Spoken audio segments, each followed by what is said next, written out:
I never meant to overhear anything. I was only trying to grab the pen I had dropped outside the study door during our engagement gala.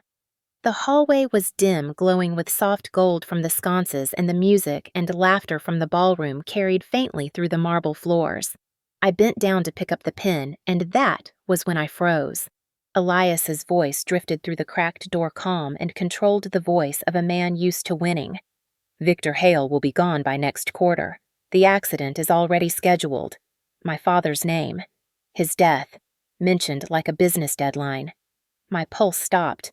I moved closer, unable to stop myself barely breathing as a second voice on a muted video call responded. The transition must be clean. Share control assets, all of it. No mistakes. Elias answered smoothly. There will not be mistakes. Marina will sign the full succession package once the wedding is done. Keep pressure off the board. My wedding, my inheritance, my father's life. All woven into a plan I was never supposed to hear. My hand trembled, and the pen slipped from my grip, clattering against the marble. Elias went silent. A chair scraped the floor. Footsteps approached the door. My breath vanished. I backed away so fast I nearly tripped, and then I ran. I sprinted down the hall, past portraits of Hale ancestors, past floral arrangements taller than I was, past the soft glow of candles lining the event space. My heart pounded against my ribs as though trying to leap out of my chest. I did not stop until I reached the terrace overlooking the ocean. The wind stung my eyes, but I forced myself to breathe. I had just heard the man I was about to marry plotting my father's murder. My father trusted him. Our board trusted him. I had smiled beside him for months, ignorant, blind. I rushed to find my father, pulling him away from a conversation with reporters. Dad, I need to talk to you. Right now. He followed me into a quiet hallway, concern etched across his face. Marina, what is it? You look like you saw a ghost. I heard Elias, I whispered. He was talking about you, about killing you. He said the accident is scheduled. I told him everything, words falling out of me too fast, my voice cracking with panic. When I finished, he exhaled long and slow, then shook his head. Sweetheart, you are stressed. It is 2 days before your wedding. People get overwhelmed. Dad, I am not overwhelmed. I heard him. He was on a call with someone. They were planning your death. His expression hardened, not with fear, but with irritation. Elias is one of the smartest partners we have. He has supported this family more than anyone. Do not let nerves twist your perception. The disbelief hit me harder than the words themselves. He did not believe me. He thought I was being emotional, irrational. He thought I was the problem, not the man planning to kill him. Before I could argue, he signaled to 2 security guards nearby. Stay with Miss Hale for the rest of the evening. The guards stepped closer. Their posture told me everything. They were not protecting me. They were monitoring me, holding me in place, containing me. Back in the ballroom, the chandeliers sparkled, the champagne tower shone, and cameras flashed every few seconds. Guests laughed and toasted to the perfect couple. And across the room, Elias appeared. His eyes found mine. His smile was smooth, charming, and suddenly terrifying. A smile of a man who believed everything was under control. A smile of a man who had just decided my father's fate. Cold dread spread through me. I could not breathe. The walls felt tighter. The music felt distant.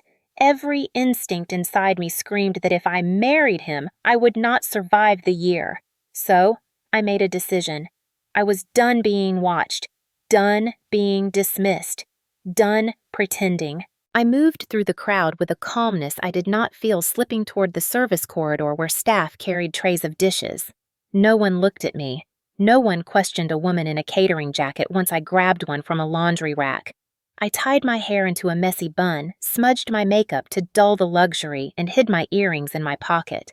I became someone invisible, someone forgettable, someone who could walk out the back door of a multi-million-dollar mansion without a single camera noticing. I slipped past 2 valets arguing over keys and ducked into the shadows of the driveway. The night air was cold against my neck, but freedom brushed my skin like the first breath after drowning. I hurried down the hill away from the glittering lights, away from the lies, away from the man planning to kill my father. I had no plan, no money, no allies. Only truth, only fear, only instinct. Run. So I ran. And as the sound of the ocean faded behind me, one final thought echoed through my mind. I did not know if I would die in the desert that night, or if someone unexpected would save me. I only knew that if I stayed, Elias Vaughn would make sure I never saw another sunrise. The night air clung to my skin as I reached the edge of the estate, my breath uneven, my thoughts racing so fast they barely formed. I kept expecting a guard to shout my name, to grab my arm, to drag me back inside the mansion where Elias waited with that practiced smile. But no one stopped me. No one noticed the woman in a catering jacket and messy hair slipping out of the most extravagant engagement party of the year. I walked fast until walking no longer felt safe. Then I began to run again down the sloping road that led away from the ocean cliffs. My heels were gone. I had kicked them off somewhere in the gardens. The gravel bit into my feet, but the sting meant I was still moving, still alive, still free for one more minute. Every breath tasted like panic. Every shadow looked like Elias's men. I reached the service road where food trucks and vendor vans had parked earlier. Most were gone, but a handful remained, their engines silent, their drivers finishing their cleanup before heading home. I scanned the area quickly, searching for something, anything, a vehicle I could hide in. One truck sat farther away from the others, a white rental truck with no Hale Dynasty logo. No tracking. No corporate oversight. The driver stood beside it, smoking and scrolling through his phone, bored and unaware of the storm unraveling inside the mansion behind him. I approached him, keeping my head down. "Excuse me?" I whispered, my voice shaking. "Is this truck headed into the city?" He barely glanced at me. "No. Heading inland." "Reno warehouse." "Reno. Desert. Distance. Perfect." "I really need a ride," I said. "Just a short one, to the first town. Please." He exhaled smoke. "Company doesn't let riders." "I understand," I said, forcing a desperate smile. "I'll just sit in the back." "You won't even know I'm there." His eyes flicked over my catering jacket. "You from the party kitchen crew," I lied smoothly. "I just need to get out before someone starts yelling at me." He rolled his eyes like he had heard too many workplace complaints in his life and did not want to hear mine. "Fine. Whatever. Just stay quiet." He unlocked the back latch and I slipped inside. The metal smelled like cardboard and dust. Boxes lined the walls. I found a small space between crates of linens and sat on the floor, hugging my knees. When the doors shut, darkness swallowed me whole. For a moment, that darkness felt like safety. The truck rumbled to life, engine vibrating beneath me as we pulled away from the estate. I exhaled for the first time since hearing Elias say the word accident. I thought maybe the worst part was over. I was wrong. The truck had been driving for maybe 30 minutes when it suddenly jerked sideways. Boxes slammed into me. Something heavy hit my shoulder, sending pain shooting down my arm. The truck swerved again, harder this time. I heard the driver shouting, the screech of tires, the metallic clatter of something dragging. I grabbed the nearest handle to steady myself. "What is happening?" I whispered into the darkness, though no one could hear me. Another violent swerve threw me into the opposite wall. My head cracked against metal. Stars burst across my vision. The truck tilted. For a terrifying second, I felt weightless. Then everything crashed downward. The truck flipped onto its side with a deafening roar. The impact knocked the air out of my lungs. I hit the floor, the wall, then the floor again as cargo slid past me like avalanches. A crate corner struck my ribs, forcing a cry from my throat. Finally, the truck went still. A hot, sharp pain pulsed across my side. Dust filled the air. I coughed and tried to crawl toward the back doors, which were now partially cracked open from the crash. My vision blurred. Outside, I heard distant voices. Police radios, footsteps crunching gravel. "Driver is conscious." "No major injuries," someone said. Another voice called, "Back door's busted. I'll check it." Panic surged through me.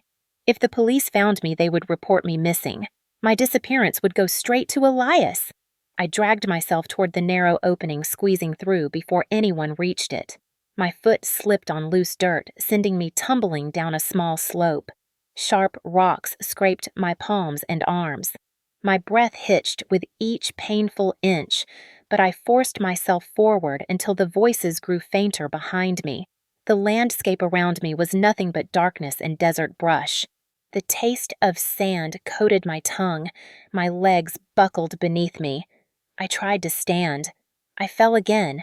The stars above blurred into streaks. I knew I needed to move. Hide. Something. Anything. But the world tilted violently. My shoulder burned where the crate hit me. My ribs ached each time I inhaled. I crawled toward the faint glow of the highway. Maybe someone would drive by. Maybe I could wave them down. Maybe I would collapse before that happened. I made it 3 more feet before my arms gave out. My body slumped onto the cold ground. I tasted blood. The wind whipped across my skin, carrying the smell of sagebrush and engine oil. My last thought before everything went black was simple and terrifying. I escaped the mansion only to die out here alone. Then the world disappeared. The first thing I felt was heat. Not scorching heat, but the warmth of a heavy blanket tucked around my shoulders. The kind of warmth that made my mind drift toward safety even when my body screamed in pain. My ribs throbbed with every breath my shoulder burned, and the metallic taste of blood lingered on my tongue. I opened my eyes slowly, my lashes sticking together from dust and dried tears. A fluorescent light flickered overhead, humming faintly. The air smelled like motor oil, old rubber, and something sharp and metallic.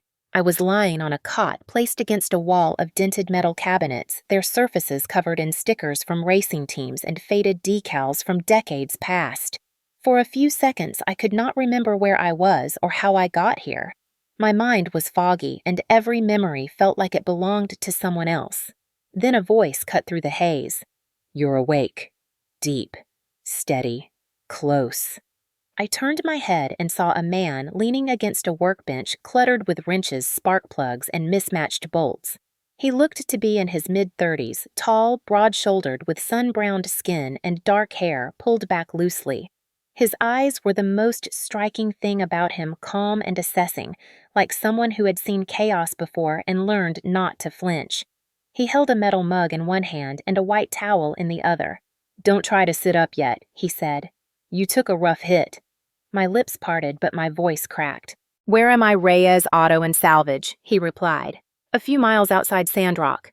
Sandrock, a desert town no one talked about. I swallowed hard as fragments of memory slammed back into place. The crash, the desert, crawling through gravel. Darkness swallowing me whole. "I found you near the highway." He continued crossing the room to kneel beside the cot. "You were half buried in dirt, breathing shallow. I thought you were dead at first."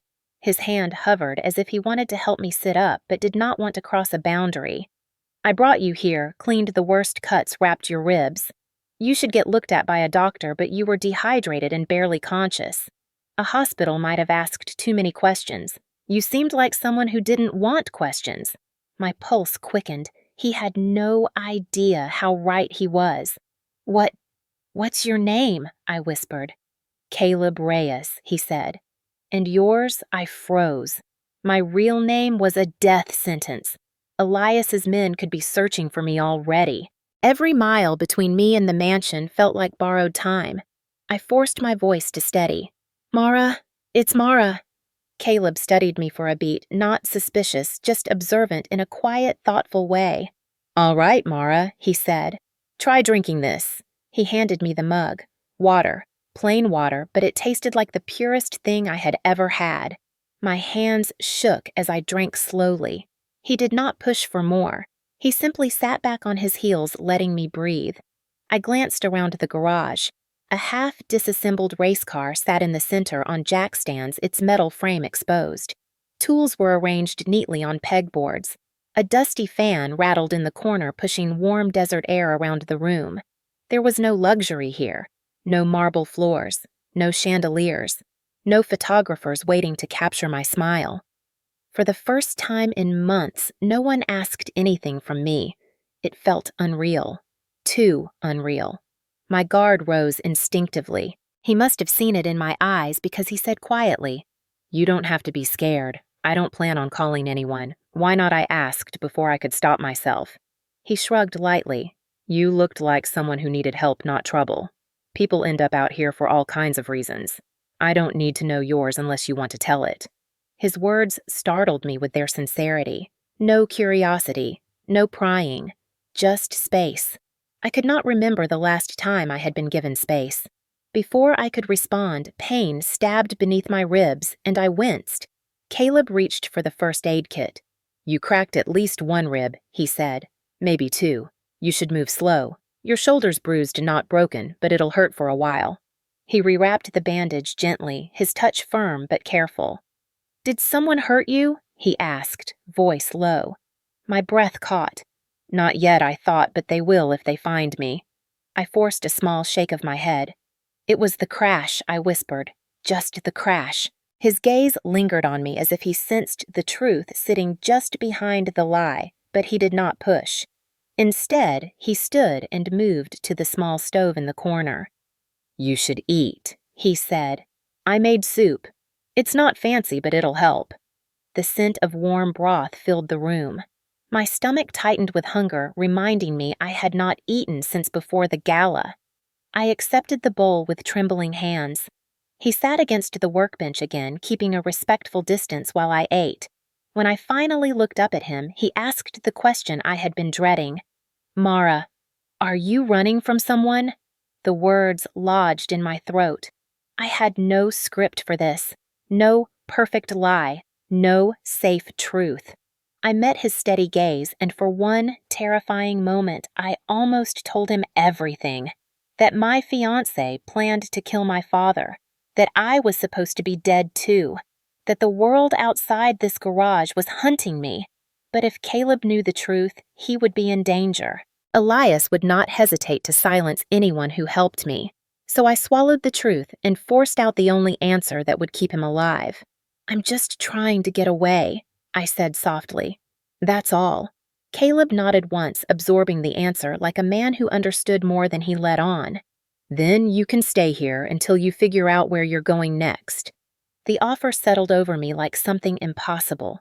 Safety, shelter, time. Things I had not had in months.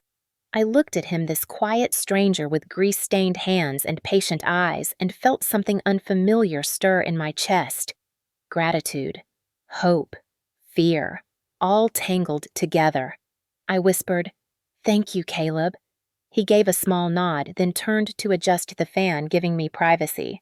And for the first time since hearing Elias plan my father's murder, I let myself believe I might survive long enough to decide my own future. I woke the next morning to sunlight filtering through dusty skylights, warming the cold metal shelves around me. For a moment, I forgot where I was, forgot the crash, forgot Elias, forgot the mansion and the betrayal and everything else. All I knew was the faint smell of coffee drifting through the air and the quiet clatter of tools somewhere nearby. Then reality settled in again. I was in a stranger's garage, hiding behind a false name, bruised, broken, and terrified. But I was also alive. I pushed the blanket aside and tried to sit up.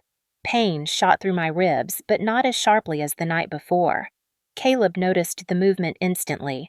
He was kneeling by the race car frame, tightening something with a wrench. He looked over his shoulder. "Morning. Take it slow." His voice had that same quiet steadiness I remembered from the night before, the kind of voice that made the world feel less dangerous. He stood and walked toward me with a mug of coffee. "Here. Careful. It's hot." I took it, my fingers brushing his for a moment. That brief contact startled me more than it should have. Kindness had not touched me in a long time. I sipped the coffee, letting the warmth settle in my chest. "You didn't have to do all this," I said softly. "Most people would have left me there." "Most people don't find a half-unconscious woman lying by the road," he replied. "Besides, you looked like you needed a place to breathe." A place to breathe. The words hit deeper than he probably intended. I looked around the garage again. This space was nothing like my world of marble floors and steel boardrooms and designer gowns. It was messy. It was loud. It smelled like oil and metal and sun-baked rubber. But it felt real. Safe. I wanted to help, even if just to feel useful again. So I forced myself to stand. Is there anything I can do to pay you back? I asked. I don't like feeling like a burden. Caleb raised an eyebrow, amused. You can barely walk straight. Maybe start with not falling over. I rolled my eyes despite myself. I'm not completely useless. All right then, he said, handing me a broom. Start with sweeping. Slowly. I took it, ignoring the sharp ache in my ribs. Sweeping was a small thing, but it grounded me. Dust gathered in soft clouds as I pushed the broom across the concrete floor. Caleb worked nearby, occasionally glancing over to make sure I was not pushing myself too hard. Hours passed quietly. No questions, no demands. Just breathing space. Just the steady rhythm of survival. Later in the afternoon, he stepped out to check something in the yard. While he was gone, I wandered toward the far corner of the garage where a half-covered chassis sat beneath a dusty tarp. Curious, I lifted the fabric slightly. The car underneath was beautiful in its own stripped-down way. A skeletal form of brushed metal, carefully welded seams, and sweeping aerodynamic curves. It looked like a dream frozen in the middle of becoming real. I leaned closer, noticing the airflow sketches taped on the wall. They were good, thoughtful, but slightly off. A small adjustment to the slope of the rear would reduce drag by at least 6%. Another adjustment to the intake angle would improve efficiency. My fingers twitched with the urge to fix them. It was a familiar instinct, one I had spent years burying as my life shifted from engineering rooms to charity galas, from design labs to the polished world Elias curated. But standing there surrounded by tools and metal and raw potential, I felt that old part of myself awaken. Without thinking, I picked up a pencil lying near a stack of blueprints. I adjusted a few measurements, drew a corrected airflow line, marked a suggestion for a new weight distribution. Nothing dramatic, just the kind of tweaks someone deeply familiar with performance vehicles would make. When I stepped back, my heart pounded. I should not have touched anything. This was his creation, not mine. I dropped the pencil as if it had burned me. The garage door creaked open and I froze. Caleb entered, wiping sweat from his brow with the back of his hand. His eyes drifted toward the board behind me. He stopped walking. For a long moment, he said nothing. Then he stepped closer and examined the markings I had made. "You did this?" he asked. Heat flooded my cheeks. "I'm sorry. I shouldn't have touched anything. I was just right," he said quietly. "You were right about all of it." His eyes lifted to mine, searching. "Most people don't even know what airflow maps are.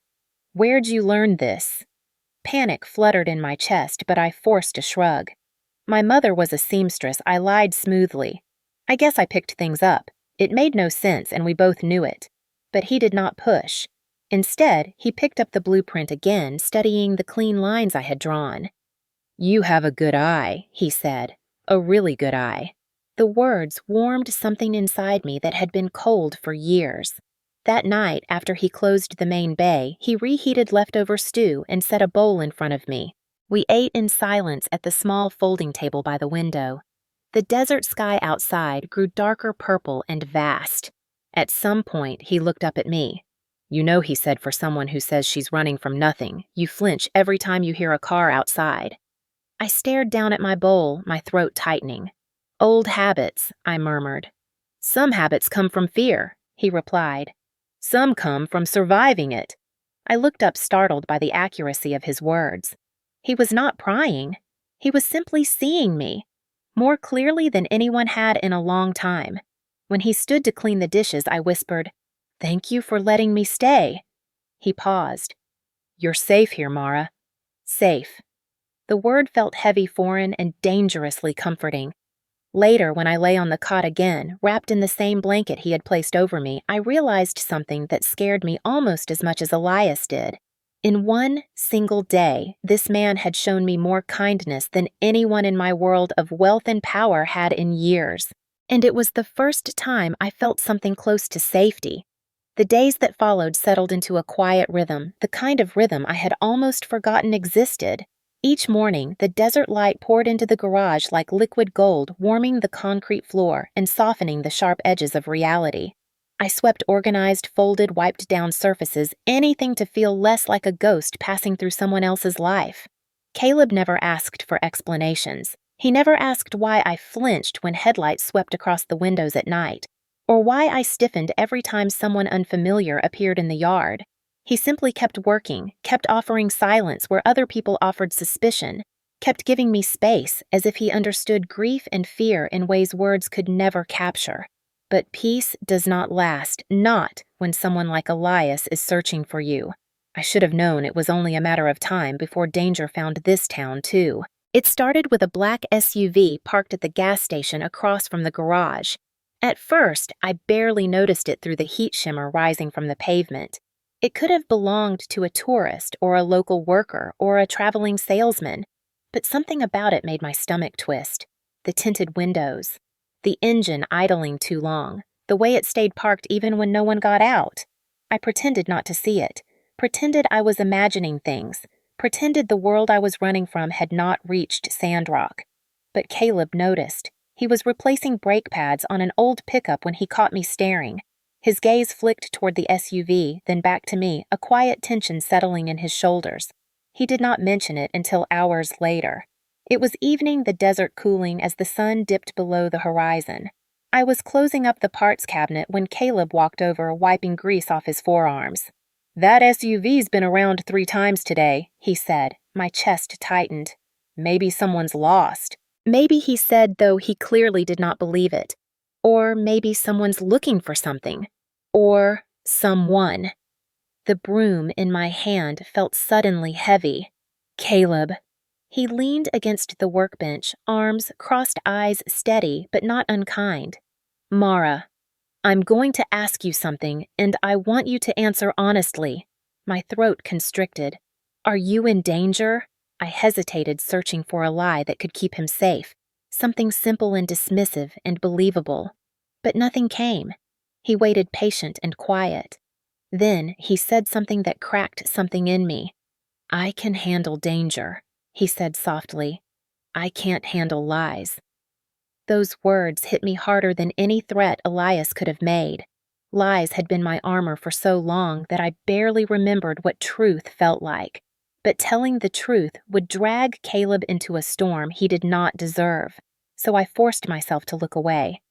"I don't want anyone getting hurt because of me," I whispered. "Sometimes staying is more dangerous than leaving." The words trembled out of me before I could stop them.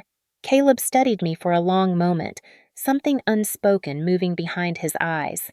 "If you ever decide to tell me the real story," he said, "I'll listen." Then he walked away, leaving me with an ache in my chest I could not name. That night, sleep did not come easily. Every sound outside felt too sharp, every shadow too deep. Around midnight, I heard footsteps, soft, calculated. Not Caleb's, not casual. I sat up, heart beating against my ribs. Through the narrow window, I saw the same SUV parked farther down the road, now closer to the driveway, its headlights off. A figure moved near the edge of the fence. I swallowed a cry. Not yet panic. Not yet, I told myself. But fear sharpened everything inside me. Morning came with a dull orange glow. Caleb looked restless, like he had not slept either. He brewed coffee but kept glancing out the window every few minutes. Around noon, someone walked into the garage. A stranger. Tall, tan, wearing a polo shirt tucked too neatly into his jeans. His smile was polite but wrong in a way I could feel in my bones. "Afternoon," he said. "Looking for directions." Caleb straightened slowly, wiping his hands on a rag. "Where to?"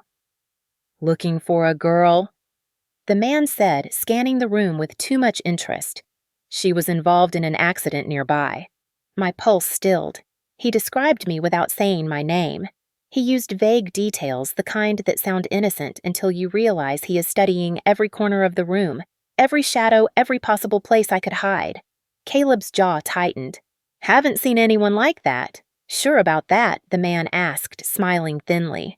"Pretty girl. Blonde. Maybe injured. You'd remember her." Caleb's voice dropped. I said no. The man's eyes hardened. Then, after a slow nod, he turned and left, but the way he looked at the hills told me he would circle back. As soon as he disappeared, Caleb closed the garage door, the metal rattling with tension. He turned to me, his expression unreadable halfway between fear and something fiercer. "Mara," he said quietly, "tell me the truth. Now." My hands shook. My breath shook. Everything inside me felt like it was collapsing, but I could not do it. If he knew who I really was, he would be dragged into a nightmare he did not choose. So I did the only thing I could. I packed. That evening, while the desert sky turned pink and gold, I folded the hoodie he had given me and placed it on the cot. I grabbed the small bag he had let me borrow, stuffing into it the few things I had collected, even though none of them truly belonged to me. I wrote a short note. Nothing personal, nothing dangerous. Just thank you. Before dawn, I slipped quietly toward the garage exit. But Caleb was already there, leaning against his truck arms crossed, watching me with an expression that twisted something deep inside me. "I figured you'd try to run," he said softly. I stopped. "I can't stay. It's not safe." "For who?" he asked. "You or me." My voice wavered. "Both." He shook his head once. "I'm not letting you disappear while someone is out there hunting you." He stepped closer. Not intimidating, just steady. "I'm not asking for answers. I just need to know you're alive." The sincerity in his voice cracked something inside me. I opened my mouth to speak, but before I could find the words, the world outside shifted again. The danger I ran from was no longer far away. It had found the town. And we both knew this was only the beginning. The night the fire came, the air felt wrong long before the flames appeared. The desert was too still, too quiet, as if the world were holding its breath. Caleb and I spent most of the evening in silence, each pretending not to watch the windows. The black SUV had passed by twice that day, slower each time. By sundown, my nerves were shaking beneath my skin. Caleb locked the garage doors early and double-checked the side gate. He tried to pretend it was routine, but his movements were too precise, too wary. I sat on the old sofa in the corner, hugging my knees, staring at the faint glow of the single lamp beside me. Every crackle of the cooling metal, every gust of wind against the siding made my heart jolt. "You should sleep," Caleb said quietly as he finished closing the main bay. "You need the rest." "I won't sleep," I admitted. "Not tonight." He hesitated, then nodded. "All right, then keep close." The kindness in his voice almost broke me. I wanted to tell him everything then. I wanted to confess the truth so he would understand why danger followed me like a shadow. But admitting the truth would drag him deeper into a threat he didn't deserve. So I stayed quiet. He brewed a pot of coffee even though it was nearly midnight. We sat across from each other, mugs between us, saying nothing. Silence stretched, but not the uncomfortable kind. More like two people listening for the same danger. The smell of smoke reached us first. Not the sharp, clean scent of someone burning brush. This was oily chemical heavy on the air. My body reacted before my mind did. I set the mug down too fast. "Caleb," I whispered. He stiffened, nostrils flaring. He stood crossed to the back door and opened it just an inch. His entire posture changed. "Get back," he said quickly. "Now." I stepped back as he threw the door open. The night was glowing orange. Flames crawled along the side of the workshop building, licking upward, fueled by something that burned too fast to be natural. Someone had poured oil along the wall. Someone had planned this. Someone wanted to trap us inside. Heat punched against my face. My lungs tightened at the acrid smell. Caleb slammed the door shut, locking it. "Stay here," he said. "I'm calling it in." He grabbed the phone, but the line clicked uselessly. The reception light blinked red. The fire was spreading faster now, climbing the walls. Crackling echoed through the structure like bones snapping. My pulse raced. "Caleb, what do we do?" He didn't answer at first. He moved with deliberate speed, grabbing the heavy fire extinguisher mounted near the desk. "I need to save my dad's toolbox," he said through clenched teeth. "It's the only thing I can't lose in this shop." I grabbed his arm. "Caleb, no. Forget the tools. We need to get out. Please." He shook his head once. "I can't let it burn. It's all I have left of him." His eyes held a certainty that told me arguing was useless. He was going in whether I wanted him to or not. Before I could stop him, he pulled open the interior door that led to the adjacent workshop. A wave of heat slammed into us. Smoke curled out like dark fingers, forcing tears into my eyes. He stepped into the inferno with the extinguisher lifted. "Caleb!" I cried, reaching out, but he disappeared into the smoke. My chest seized. I coughed, stumbling back. I tried to follow, but the heat scorched my skin even from several feet away. I would only slow him down. But waiting was agony. Every second stretched impossibly long. The fire roared louder, consuming wood and metal, warping shelves, shattering glass. Then I heard it, a coughing shout. Caleb emerged from the smoke, stumbling, dragging a small metal chest in one hand and shielding his face with his arm. His shirt sleeve was singed. His hair was dusted with ash. The extinguisher emptied in his other hand. "Go!" he choked out. "We need to go." He dropped the extinguisher and grabbed my wrist. We ran toward the side exit as the flames began creeping through the wall behind us. The heat grew unbearable. A burning beam crashed inches from Caleb's shoulder. A spray of sparks lit the air. He shoved the door open and pushed me outside into the cold desert night. Fresh air hit my lungs like knives. I coughed violently, doubling over. Caleb collapsed to his knees beside me, gasping for breath, clutching the toolbox to his chest. I grabbed his shoulders. "Caleb, you could have died." He gave a hoarse laugh that ended in a cough. "You almost did," he rasped. "I'm not losing someone else." His words shook something deep inside me. The garage burned behind us, flames devouring everything he had worked for. The night glowed orange, the fire reflecting in his eyes as he stared at the collapsing structure. I wrapped my arms around him without thinking, pulling him close, more afraid than I had ever been. He leaned into me, forehead resting against my shoulder. For a moment, the world fell away. Only the two of us existed, clinging to each other in the flickering light of everything we had just lost. "This is my fault," I whispered. "They came for me." But Caleb shook his head weakly. "Whoever is after you, they are not taking you. Not while I'm breathing." His voice cracked on the last word. We stayed like that until the fire truck sirens echoed from down the highway, slowly growing louder. As the firefighters rushed to control the blaze, I watched Caleb's face illuminated by the shifting flames. Grief, anger, resolve, and something else. Something that terrified me more than the SUV, more than Elias, more than the danger closing in. He cared. He cared deeply, enough to walk through fire for me. And all I could think was, if he dies, it will be because of me.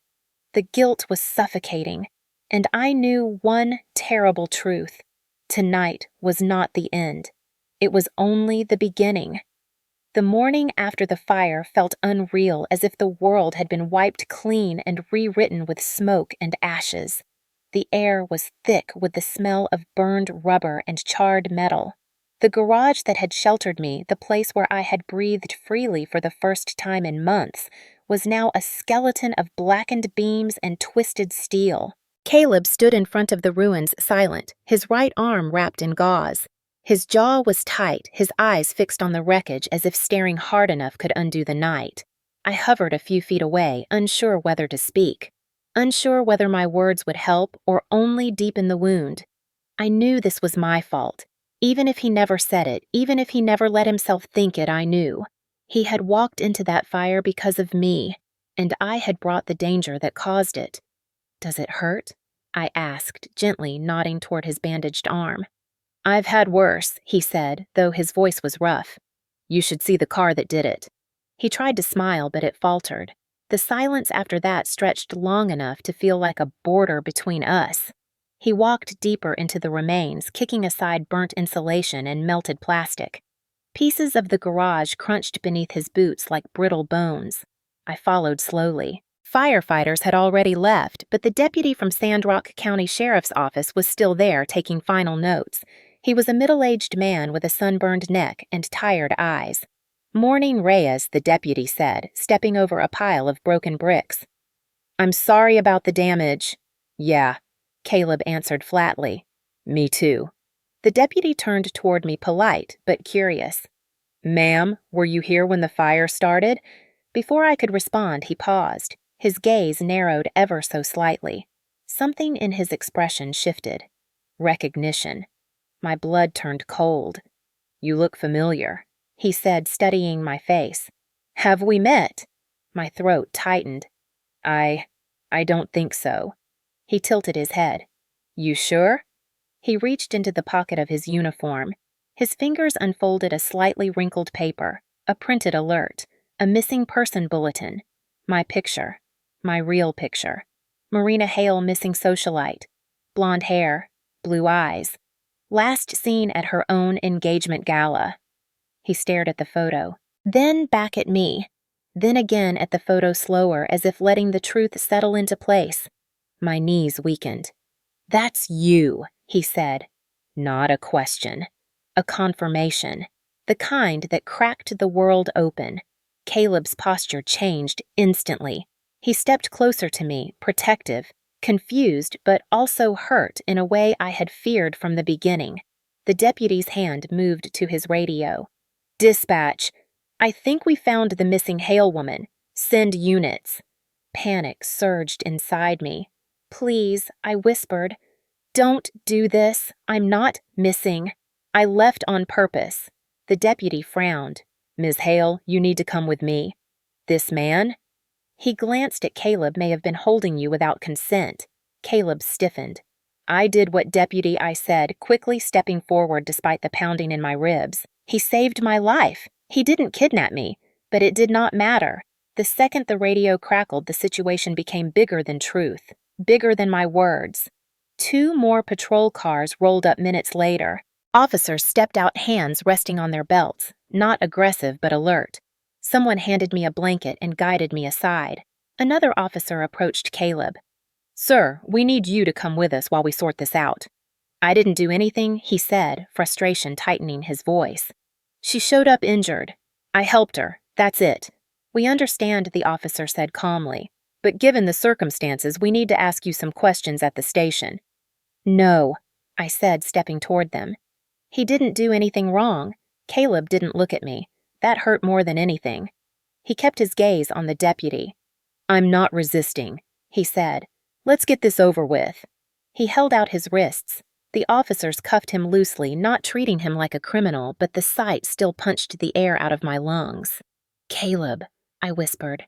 Finally, he looked at me, and what I saw in his eyes broke me. Confusion, betrayal, a deep hurt that came from realizing I had not been honest with him, not once. "I don't know who I helped anymore," he said quietly. The words hit harder than fire, harder than fear. I reached for him, but he stepped back. "Just tell them the truth," he murmured, "if there is one." Then he was led toward the patrol car. I stood frozen as they closed the door behind him. The metal clicked like a verdict. The moment they drove away, the weight of everything crashed down on me. The lies I had told to protect him had become the very thing that hurt him. He had walked through fire for me, and all he received in return was suspicion and handcuffs. The deputy turned to escort me toward one of the cars, his voice softening slightly. "Ms. Hale, we're taking you to the station. Just routine questions. Your family's been worried sick. My family. My father, who had dismissed the truth.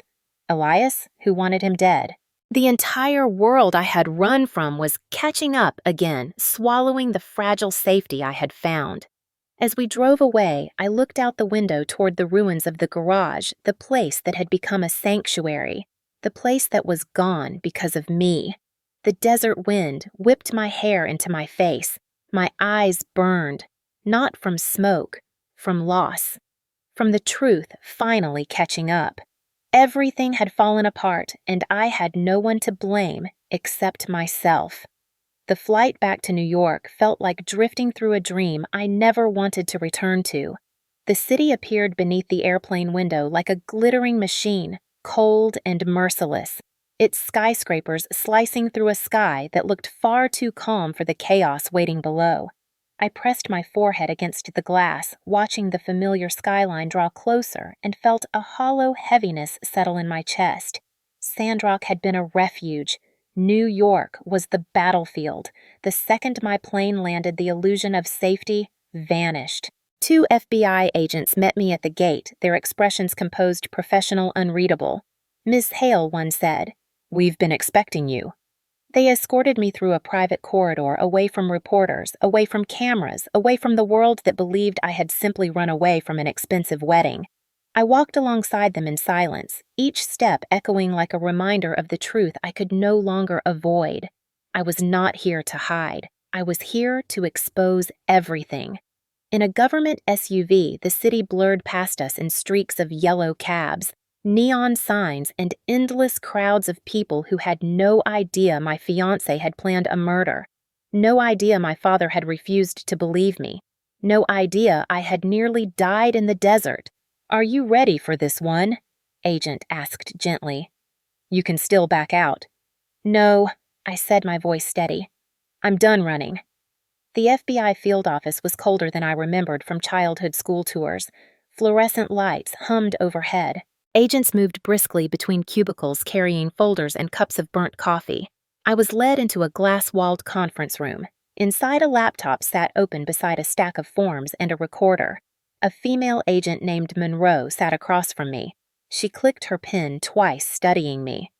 "Ms. Hale, she said we've reviewed the files you sent anonymously before your disappearance. We need your sworn statement to move forward." "I understand."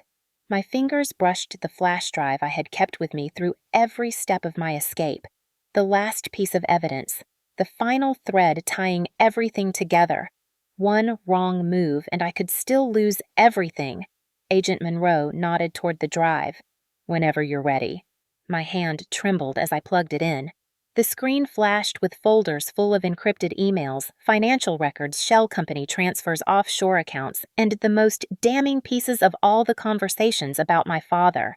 "Tell us how you obtained this," she said. So I did. I told them about the night in the hallway, the overheard conversation, the fear crawling down my spine when Elias mentioned a scheduled accident.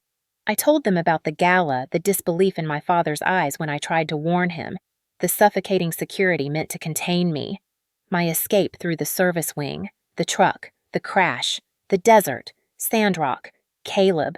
My voice caught when I said his name. Agent Monroe noticed, but she kept her tone gentle. "Ms. Hale, the information you've given us is enough to secure a warrant, but before we proceed, you need to understand something." She leaned forward. "Once this begins, there is no protection for relationships, for reputations, for the company. Your family will be exposed, and you will be at the center of it." I closed my eyes. I could still feel the heat of the fire that destroyed the garage. I could still see Caleb coughing, stumbling out of the smoke, carrying the only thing left of his father. I could still hear the hurt in his voice when he said he didn't know who he had helped. My lies had cost him too much. The least I could do now was tell the truth. "Proceed," I said. "I want justice." The next hours blurred into one long confession. I answered every question, signed every document, listened to agents murmur among themselves as the evidence spread across a dozen screens. My father arrived halfway through, escorted by two corporate attorneys. When he walked into the room, his eyes were red-rimmed and exhausted. "Marina," he whispered, voice cracking. "I thought you were dead." I wanted to be angry. I wanted to accuse him of not listening, of failing me, of choosing business over blood. But when he stepped toward me, his expression raw and shaken, my anger dissolved. "I tried to tell you, I said. I know," he whispered. "I should have believed you. I should have protected you." His voice broke on the last word. For the first time in my life, I saw my father not as the titan of industry, not as the Hale patriarch, but as a man terrified of losing the only family he had left. He reached for my hand. I let him take it. "I'm sorry," he said. "For all of it." Tears blurred my vision. "Then let's finish this," I replied. He nodded, determined, finally ready to see the truth. The agents returned with printed orders, signatures, and authorization to execute a controlled operation. Elias's arrest would not be quiet. It could not be. They needed him on record admitting everything. They needed him cornered. They needed him to believe he was still winning. By late afternoon, a plan was in place, a staged meeting, a fake investor, hidden cameras, live audio, a trap woven so carefully that even Elias, with all his cunning, would walk straight into it. When the agents finished briefing us, they asked if I wanted to be present during the operation. I shook my head. "I don't need to hear him lie again," I said. "I just need him to fall." Agent Monroe placed a folder in front of me. "You've done the hard part. Let us take it from here." She paused. "You're safe now." But the word safe didn't feel true, not yet. Not while Caleb was still hurting because of me.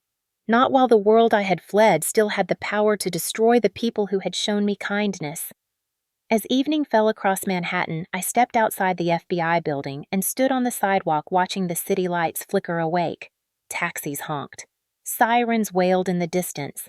Life rushed around me with relentless speed. New York had never felt bigger or lonelier. But I straightened my shoulders, because tomorrow everything would change. Elias would fall. The truth would rise. And I would finish what I started the night I ran from my own wedding. The morning of Elias's downfall began like any other in New York, which somehow made it feel even more surreal. The city hummed with its usual rhythm horns, blaring trains, rattling underground people rushing through crosswalks with coffee cups in hand. No one knew that by noon, one of the most powerful men in the Hale dynasty's orbit would be exposed as a criminal on national television. No one knew except the FBI, a handful of government officials, my father and me. I stood in a private observation room above the conference hall where the operation was set to unfold. The space smelled faintly of carpet glue and old wiring. A row of monitors lined the table in front of me, each showing a different camera angle of the room below. FBI technicians adjusted audio feeds, their voices low and precise. Agents moved with a calm intensity that made my stomach tighten. My hands shook as I held a styrofoam cup of tea I had no intention of drinking. Agent Monroe approached, tablet in hand. "He's on his way," she said. 5 minutes. My pulse quickened. "And he doesn't suspect anything. None," she said. "Your father helped sell the narrative that this is one final negotiation before signing the consolidation papers. Elias thinks he's about to secure controlling interest in Hale Dynasty." She lowered her voice. "Arrogance blinds people. Today, it's working in our favor." My eyes drifted toward the largest monitor. Below, the conference room had been staged to appear like a high-level investor meeting. A round mahogany table gleamed under the recessed lighting. A carafe of water and glasses sat neatly arranged. A man posing as an international investor waited inside, reviewing fake documents designed to lure Elias into boasting. Beyond the glass cameras, hidden vents in the corners, and a decorative plant near the lectern, every angle covered, every word recorded, every lie preserved. And I was about to watch the man who had tried to kill my father walk straight into his own confession. My stomach twisted. My father arrived in the observation room a moment later, his expression tight but resolute. He rested a hand on my shoulder. "Stay strong, Marina." I nodded, though strength felt like a fragile thing barely clinging to me. He stood beside me, watching the monitors as if bracing himself for impact. When the hallway camera flickered, Elias entered the frame. He looked immaculate in a tailored navy suit, his posture confident, his expression composed. He carried an embossed leather folder, no doubt filled with the forged contracts he believed he would use to secure power over Hale Dynasty. I felt bile rise in my throat, just seeing him. He walked toward the conference room like a man stepping onto a stage where he expected applause. As he reached the door, he straightened his tie and smiled. The kind of smile that had fooled investors, journalists, even my own family. But now the cameras watched him with eyes sharper than any audience he had ever faced. Agent Monroe leaned forward with a small earpiece. "All units stand by. Confirm audio. Voices confirmed from various channels. Audio clear? Visual clear? Weapons secured." A pause. "Proceed." On the screen, Elias entered the conference room. Mr. Vaughn, the undercover investor, said warmly, "Thank you for meeting with me." "My pleasure," Elias said, shaking his hand. "Let's talk numbers." He sat, opened his folder, and began gliding through the fabricated financial summaries the FBI had prepared. It didn't take long for his confidence to swell. "Once Victor Hale is out of the way," he said casually, "the transition will be smooth." My breath caught. My father stiffened beside me. The undercover investor leaned forward. And you're certain the timing will work in your favor. Elias smiled. Of course, it's already in motion.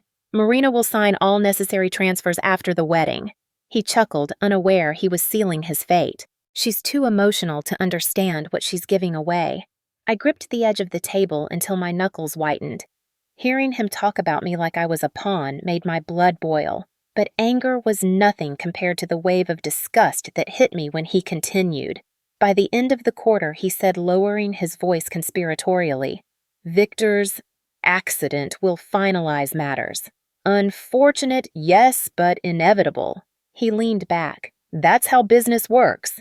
Agent Monroe tapped her screen twice, marking the timestamps where he incriminated himself. We have him, she whispered. We have everything. Down below, the investor nodded slowly, giving him enough rope to hang himself. And you're comfortable discussing this with me, a foreign partner? Why not? Elias replied. You're as invested in the outcome as I am. That was enough. Agent Monroe raised her hand. Go! The conference room doors burst open. FBI agents flooded the space badges, raised voices commanding. Elias shot to his feet, blindsided. What is this? He demanded. Sit down, an agent ordered. Elias Vaughn, you are under arrest for conspiracy to commit murder, financial fraud, racketeering, and attempted coercion. Cameras from the undercover setup streamed it all. Every second.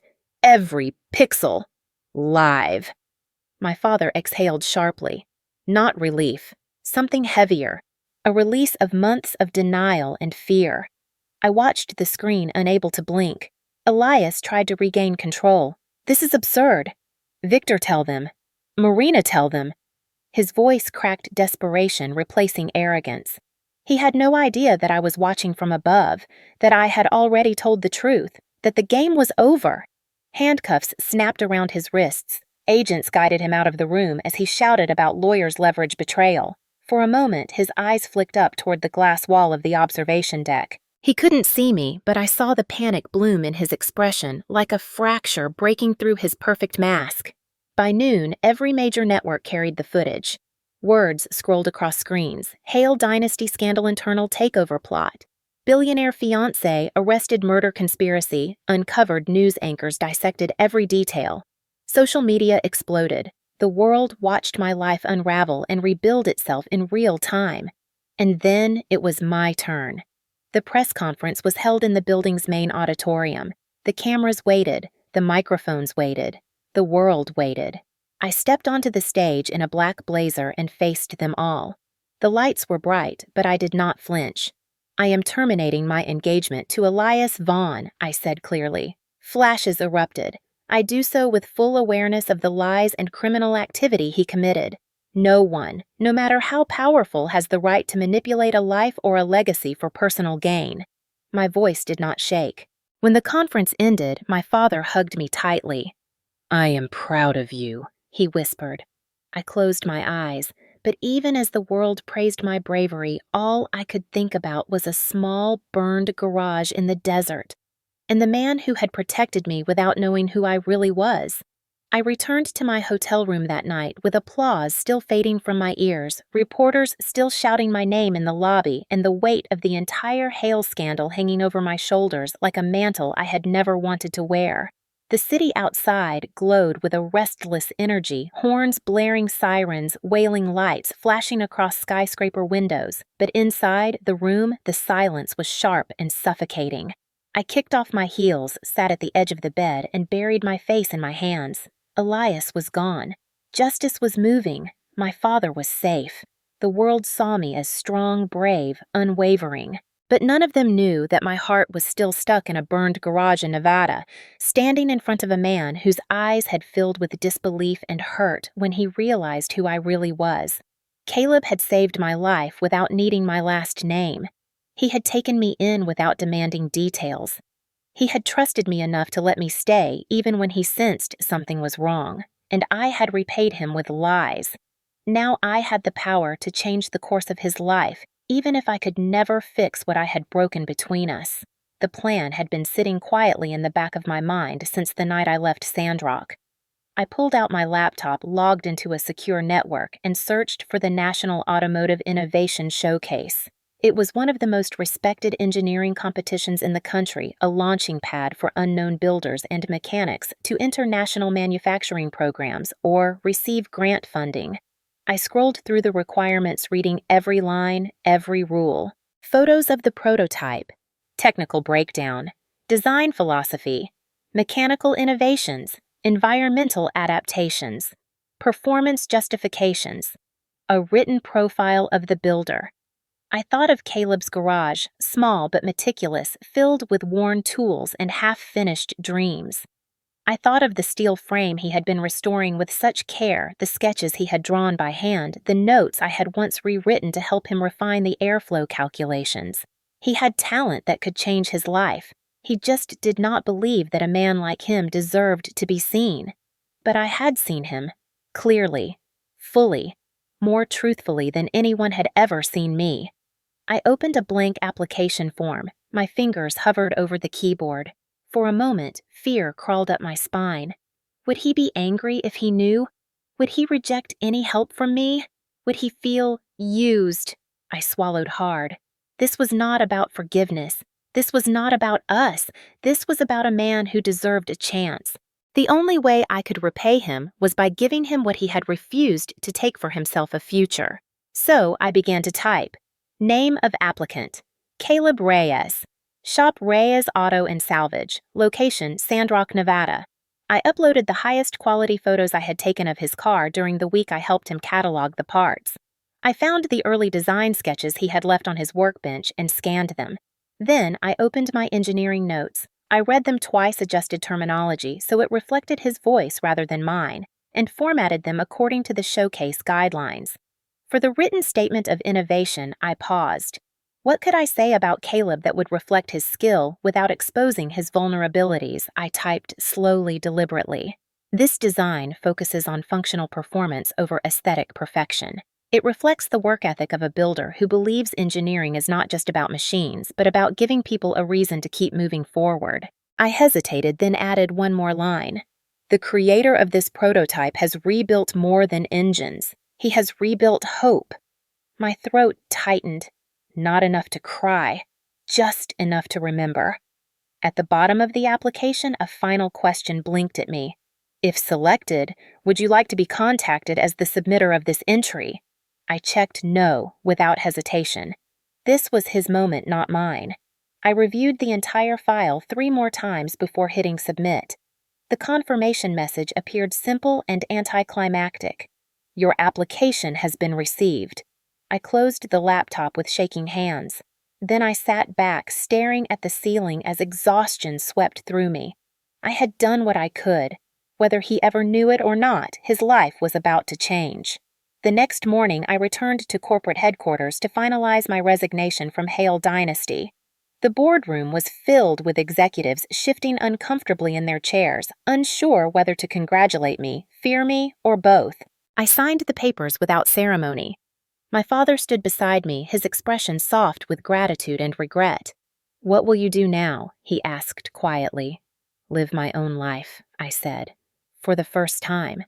What I did not say was that my future felt uncertain. My heart still ached for a man who had every right to never want to see me again. Days passed, then weeks. Media coverage of the Hale scandal reached its peak before slowly drifting into the background noise of the endless news cycle. I kept checking the showcase website, refreshing the finalist announcements page, even though results were not expected for another month. I told myself it did not matter whether Caleb won, but I prayed he would.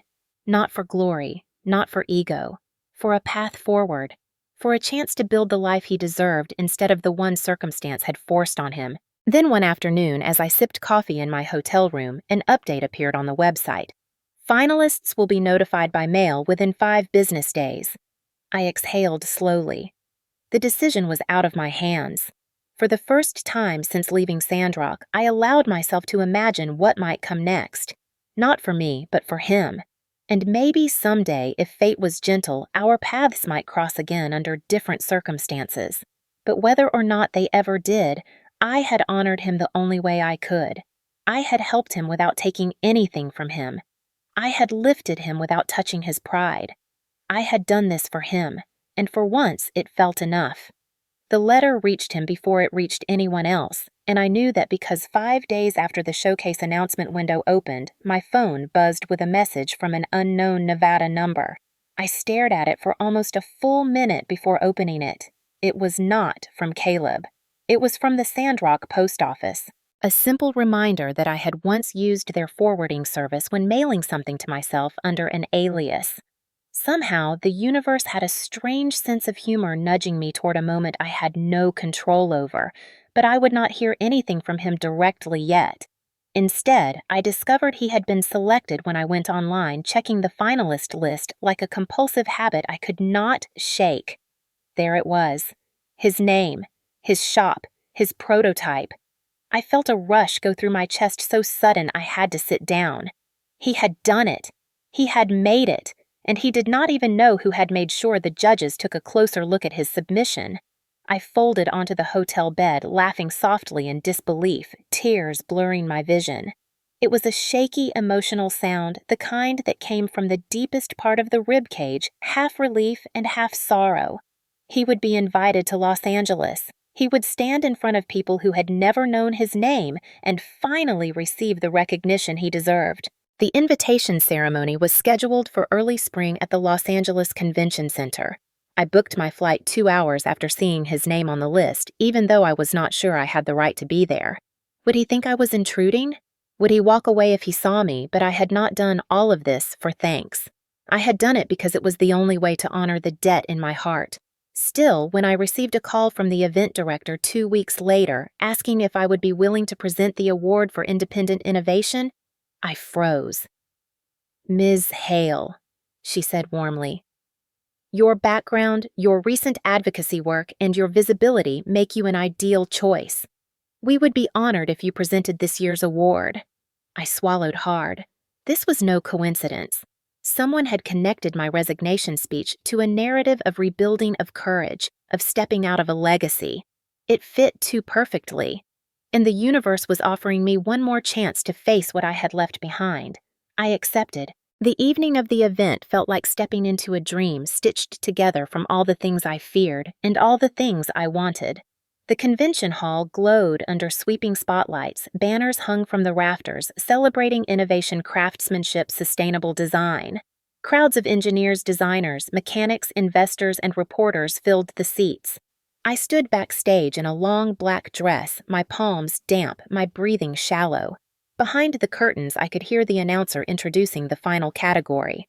My heart rattled against my ribs like something trying to escape.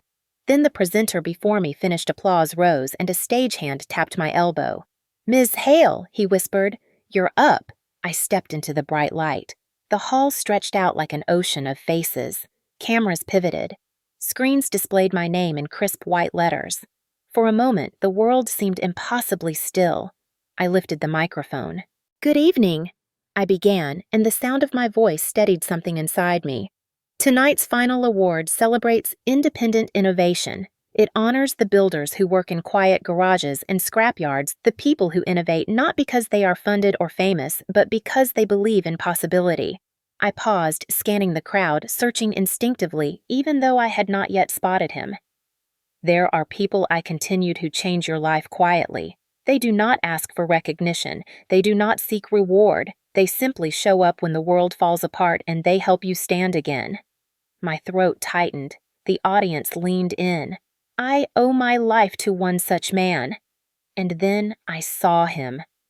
Row 6.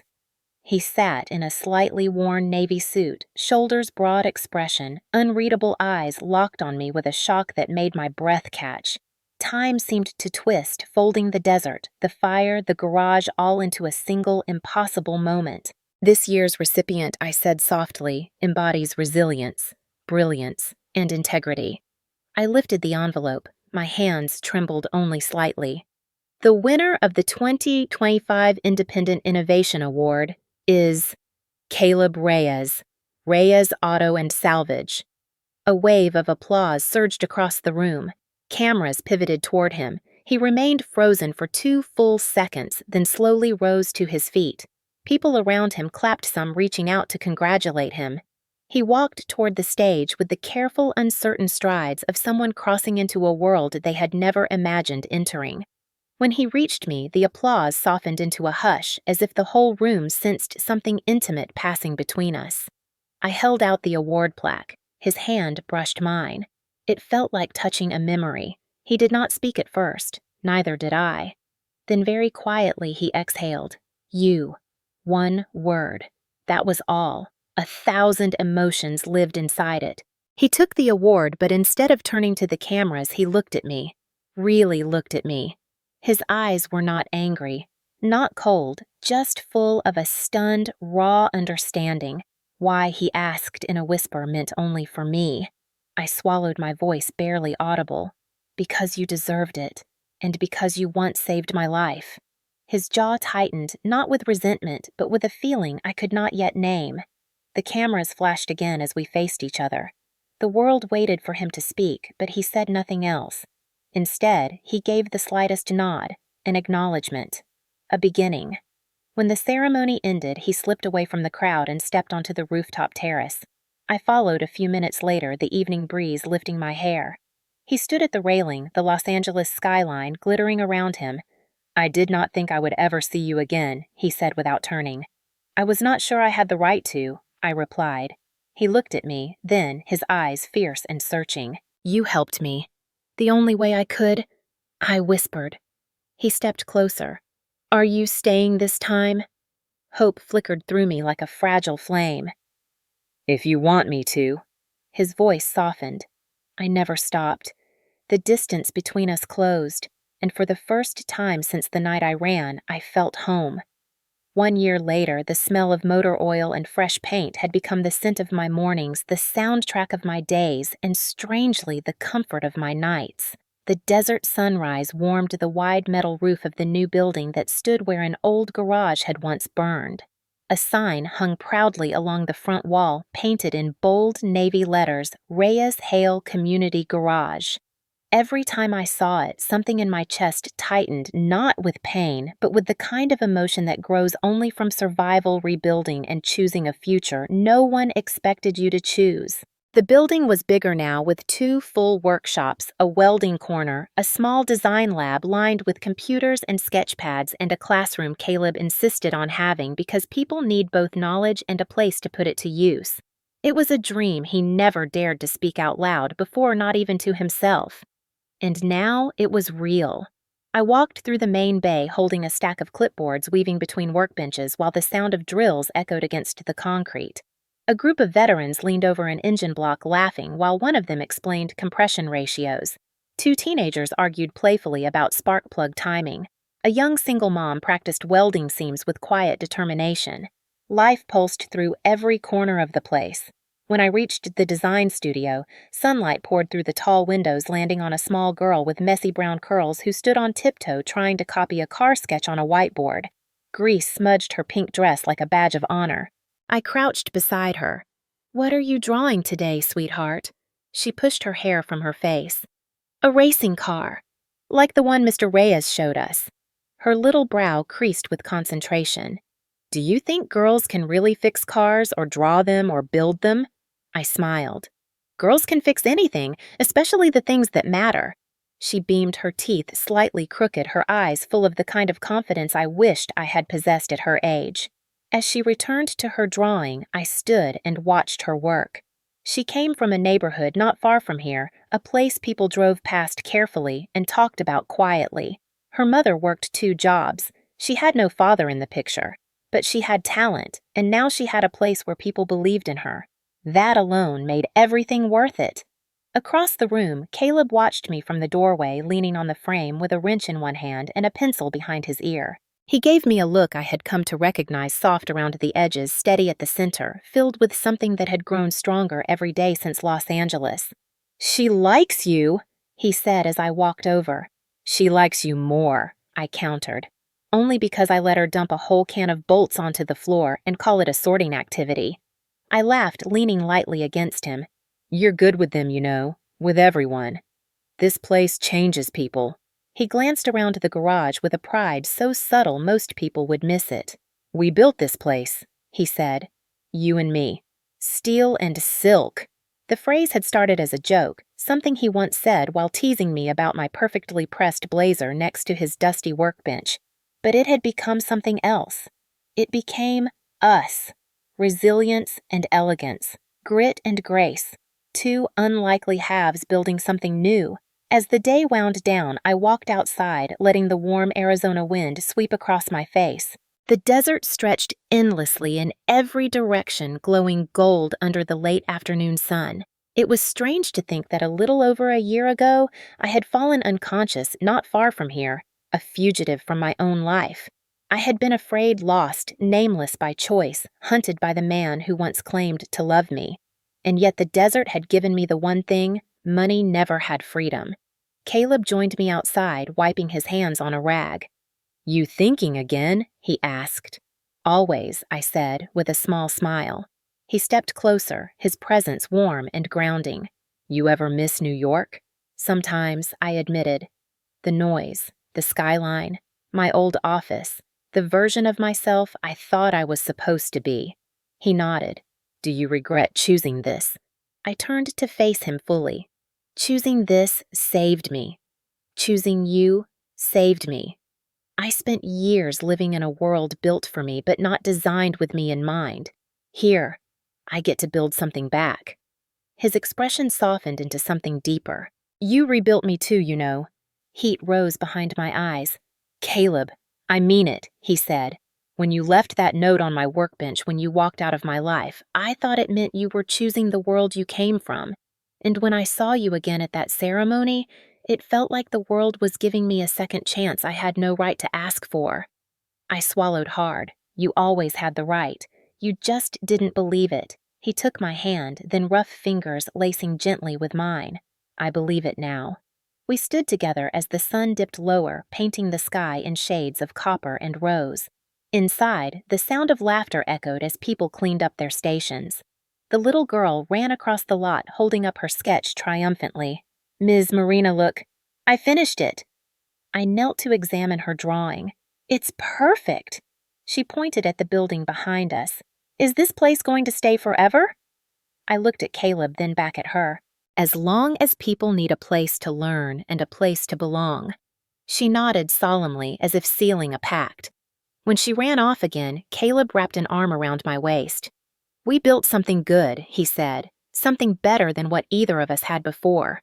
I rested my head against his shoulder. "We built more than a garage," I whispered. "We built a life." The desert wind carried the scent of possibility. The laughter inside grew louder, and as the last light of day faded, I realized that for the first time in my life, I was exactly where I was meant to be. I had escaped a marriage meant to trap me. I had survived betrayal fire, and the kind of fear money cannot shield you from. And in the ashes of everything I left behind, I found a man who taught me freedom and a community that taught me purpose. It was not a fairy tale ending. It was something better, something real, something we built with our own hands, steel and silk, strength and softness, him and me. The story you just lived through with me is more than a tale of escape loss fire and unexpected love. It is a reminder that life has a way of breaking us open just so something stronger can grow in the empty spaces. Maybe you saw a piece of yourself in my fear when I ran into the desert. Maybe you felt the weight of every moment I thought I would never be believed, never be safe, never be seen. Or maybe you found hope in the way an ordinary man with grease on his hands and kindness in his eyes stepped into my storm without asking for anything in return. Stories like this linger with us because they echo the truth of our own lives. We have all survived something. We have all lost pieces of ourselves along the way, and somewhere in the quiet corners of our memories, we have all known a Caleb or wished we had. Someone who held steady when the world was shaking. Someone who offered a kind of care that did not demand repayment. Someone whose presence felt like breathing again after being underwater too long. If this story touched you, if it stirred something in your chest or made you pause even for a moment, then I want to invite you to stay with us. Our channel is more than a place for stories. It is a place for second chances, for the soft power of resilience, for the belief that even the most broken roads can lead to unexpected grace. Every story here is crafted to take you somewhere familiar, yet new. Somewhere that reminds you that no matter your age or your past, your heart still knows how to feel deeply. And there is beauty in that. There is strength in that. The world moves faster than it used to, and sometimes it feels easier to turn away from the hard parts, to shut down, to go quiet. But stories give us a way back to ourselves. They help us remember why love still matters, why courage still matters, why small acts of kindness can change the course of a life. So if you found even a flicker of truth in my journey, I hope you will join us here. Subscribe, stay, come back for the next chapter. Let us keep walking together through tales of redemption, hope, heartbreak, and healing. Let us keep choosing the kind of stories that make us feel alive again. Because maybe you did not run through a desert at midnight. Maybe you never had to expose a lie or testify to save someone you love. But you have faced storms. You have carried burdens no one else could see. You have stood at the edge of something painful and wondered whether you would make it to the other side. And that means you already understand the heart of every story we tell. This channel is your place to breathe, to remember to feel a little less alone in a world that moves too quickly. Stay with us. There are more journeys waiting, more souls to meet, more moments that will lift your heart and tighten your throat and remind you that even after everything falls apart, life still finds a way to hand you something beautiful, like a garage rebuilt from ashes, like a second chance you never expected, like love that arrives when you finally stop running. And if you are ready, truly ready, then our next story begins the moment you click subscribe. Are you ready to keep going?